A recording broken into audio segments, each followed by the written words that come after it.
Bonjour, ici Robert Gauthier. Donc, j'ai terminé de mettre la couche de scellant sur mon armoire haute. Comme j'ai mentionné déjà dans le passé, j'utilise le produit Target. Ici, c'est de la laque, du shellac, excusez-moi. Ultra Seal, la couleur ambre. Donc, ça donne une très belle couleur au cerisier et donne la profondeur qui est nécessaire pour rendre le meuble très attrayant. Maintenant, je vais vous donner ma deuxième observation sur le système Urlex. Comme vous savez, on a fait une vidéo, un groupe d'amis qui sont sur la mortaise, et on a fait un test comparatif entre le 5000 et le 6002, qui est le modèle ici que je vous présente. Maintenant, on avait fait nécessairement un test sur un petit panneau. Un test sur un meuble complet, c'est complètement différent selon moi. Et je vais vous donner ma deuxième opinion. Et de plus, j'ai essayé le fusil à godet à gravité. Premièrement, la remarque la plus importante, c'est que l'appareil dans un petit atelier est beaucoup moins bruyant que je croyais, versus le 5000. Donc, vraiment, le son est beaucoup plus faible, comme vous allez voir dans la vidéo. Donc, ça, c'est très agréable quand même pour travailler. Deuxièmement, la puissance de vaporisation, là, ça ne se compare pas. C'est beaucoup plus puissant et la vaporisation est beaucoup plus fine. Donc, ça, c'est important.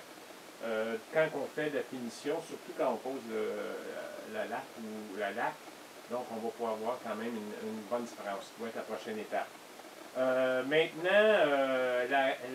L'autre avantage, c'est le fusil, c'est un non-bleeding, donc il n'y a pas d'air qui sort quand on retire la main sur la gâchette.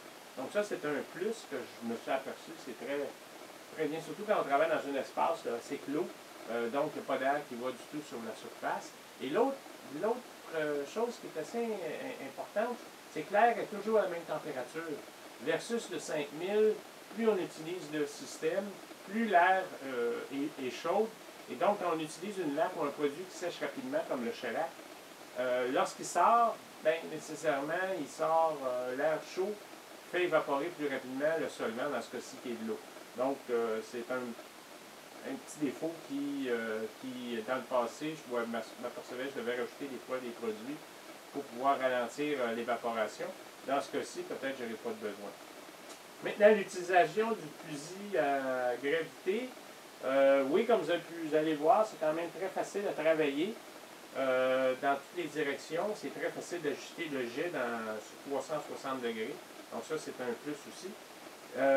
Mais c'est quand même un petit peu plus difficile à s'ajuster au début versus le poids est en bas, ici le poids est en haut, donc la main bouge plus facilement. Donc, mais c'est quand même très agréable. Je peux vous dire que je suis très heureux de l'utilisation du produit. Donc, pour moi, c'est une recommandation si vous êtes intéressé. Maintenant, on va continuer. Je vais vous présenter une petite vidéo et sur la pose du shellac. Vous allez voir, il y a une partie qui est dans l'accéléré. Mais faire un meuble comme ça, j'ai fait une couche et j'ai fait une deuxième couche. Ça, c'est après la deuxième couche. C'est environ 8 minutes pour faire le meuble au complet. Donc, c'est pas très long, comme vous pouvez voir. C'est beaucoup plus rapide qu'à la main. Donc, si vous avez à faire des meubles, moi, je vous recommande n'importe quel système HVLP. C'est pas obligé d'être celui d'Urlex, ça peut être celui d'un autre. Mais n'hésitez pas, c'est très avantageux dans un atelier.